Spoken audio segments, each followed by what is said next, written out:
Hello. आज के पाठ में हम लोग पाठ क्रमांक 4 द्वितीयक आंकड़ों के कुछ महत्वपूर्ण स्रोत का अध्ययन करेंगे। और हम लोग पिछले अध्याय में हम लोग पढ़ चुके हैं कि आंकड़ों के दो स्रोत होते हैं। पहला है प्राथमिक आंकड़े और दूसरा है द्वितीयक आंकड़े।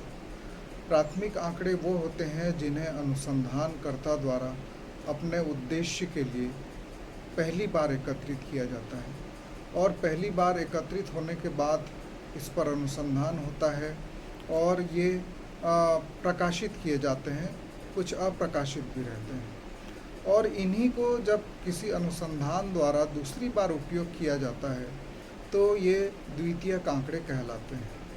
तो अब द्वितीयक आंकड़े के जो स्रोत हैं वो कहाँ से प्राप्त होते हैं, उन स्रोतों का आज हम लोग अध्ययन करेंगे।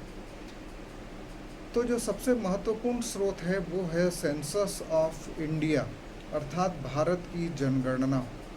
वैसे तो भारत में जनगणना 1881 से प्रारंभ हो गया था, किंतु स्वतंत्रता प्राप्ति के बाद सन 1951 से जनगणना प्रारंभ हुआ और प्रति 10 वर्ष के बाद जनगणना किया जाता है। और ये जो सेंसस ऑफ इंडिया है ये जनसंख्या से संबंधित पूर्ण और निरंतर आंकड़े उपलब्ध कराता रहता है।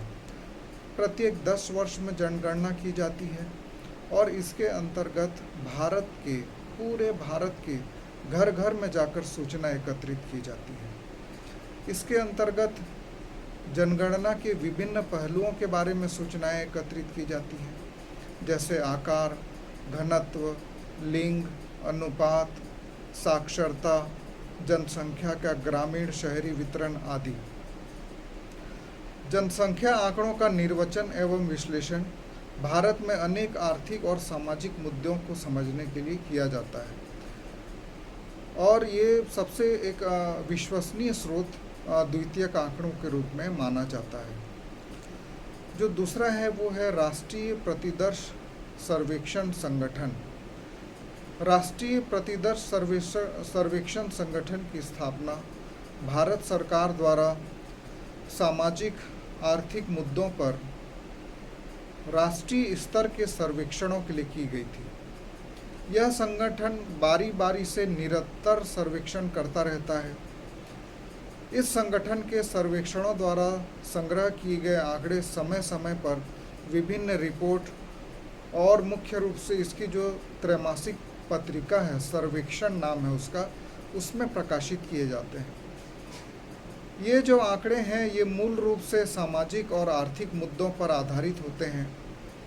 राष्ट्रीय प्रतिदर्श सर्वेक्षण संगठन का प्रथम सर्वेक्षण सन 1950 में किया गया था और उसके बाद से लेकर आज तक यह संगठन महत्वपूर्ण आंकड़े उपलब्ध कराता रहता है।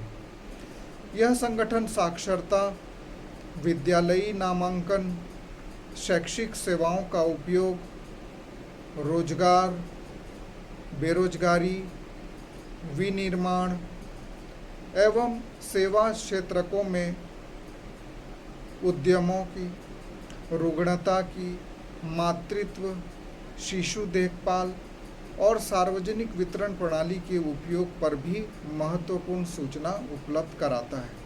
तो ये दो मुख्य हैं, सेंसस ऑफ इंडिया और राष्ट्रीय प्रतिदर्श सर्वेक्षण संगठन। द्वितीयक आंकड़ों का जो तीसरा महत्वपूर्ण स्रोत है वो है संगणना तथा प्रतिदर्श अनुसंधान, सेंसस एंड सैंपलिंग इन्वेस्टिगेशन। किसी अनुसंधान के लिए समंकों को दो प्रकार से एकत्रित किया जा सकता है। पहले समूह की सभी इकाइयों के विषय में सूचना एकत्रित करके, और दूसरे समूह में से कुछ इकाइयों का चयन करना और उनके संबंध में सूचना एकत्रित करना। यदि समग्र की प्रत्येक इकाई के बारे में सूचना एकत्रित की जाती है तो ऐसे अनुसंधान को संगणना अनुसंधान कहते हैं। लेकिन समग्र की सभी इकाइयों में से मात्र कुछ इकाइयों के विषय में सूचना एकत्रित की जाती है और उसके आधार पर समग्र का निष्कर्ष निकाला जाता है, तो इसे प्रतिदर्श अनुसंधान कहते हैं। चौथा जो महत्वपूर्ण स्रोत है वो है संगणना खोज या अनुसंधान प्रणाली, सेंसस इन्वेस्टिगेशन इंक्वायरी। संगणना अनुसंधान में समग्र की प्रत्येक इकाई का अध्ययन किया जाता है, अर्थात अनुसंधान से संबंधित समस्त समूह की जांच की जाती है और आवश्यक सूचना प्राप्त की जाती है। उदाहरण के लिए, यदि किसी कक्षा में 100 विद्यार्थी हैं और हम उनके अर्थशास्त्र विषय के प्राप्तांक जानने के इच्छुक हैं, तो समग्र में 100 इकाइयाँ हुई तथा संगणना अनुसंधान द्वारा समस्त 100 विद्यार्थियों से सूचना प्राप्त की जाएगी। स्पष्ट है कि जब किसी समस्या से संबंधित पूरे समूह या समग्र की प्रत्येक व्यक्तिगत इकाई का विस्तार पूर्वक अध्ययन किया जाता है, तो इस प्रकार का अनुसंधान संगणना अनुसंधान या अनुसंधान प्रणाली कहलाता है। समग्र निश्चित अथवा अनंत हो सकता है।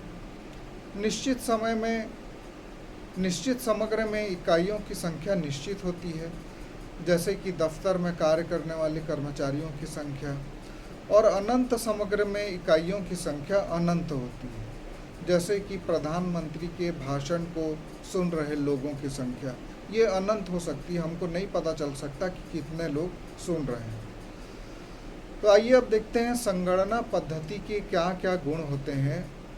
पहला गुण है कि समग्र की प्रत्येक इकाई की सूचना संकलित करने में समस्या की वास्तविक प्रकृति के संबंध में संपूर्ण जानकारी प्राप्त हो जाती है और निर्णय लेने में बहुत सुविधा होती है, क्योंकि संगणना पद्धति में प्रत्येक इकाई का अध्ययन किया जाता है। यदि 100 है तो पूरे 100 का, 1000 है तो पूरे 1000 का, तो इसलिए पूरे समग्र की सूचना एकत्रित हो जाती है।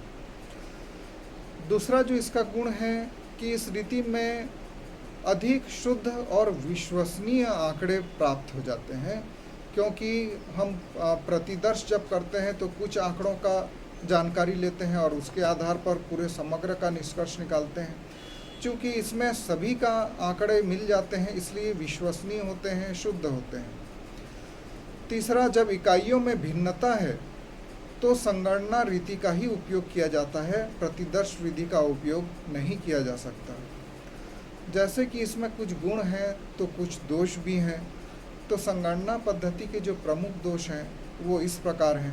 पहला, इस रीति के प्रयोग से समय, धन, शक्ति सभी का बहुत ज़्यादा खर्च होता है, अपव्यय होता है, और पर्याप्त मात्रा में साधन की उपलब्धि पर ही इस रीति को प्रयोग लाया जा सकता है।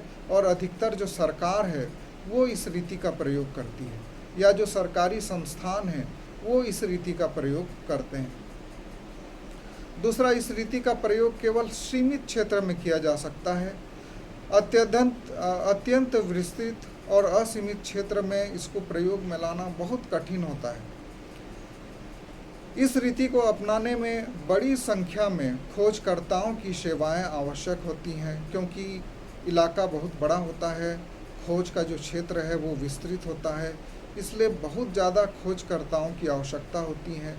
जितने ज़्यादा खोजकर्ता होते हैं उतने ज़्यादा पैसे देने पड़ते हैं, उतना श्रम लगता है, उतना समय की आवश्यकता होती है। इस प्रकार संगणना रीति का प्रयोग अनुसंधान के क्षेत्र, उद्देश्य एवं उपलब्ध साधनों, समय, श्रम और धन पर निर्भर करता है। आने वाली वीडियो में हम लोग निदर्शन अनुसंधान का अध्ययन करेंगे।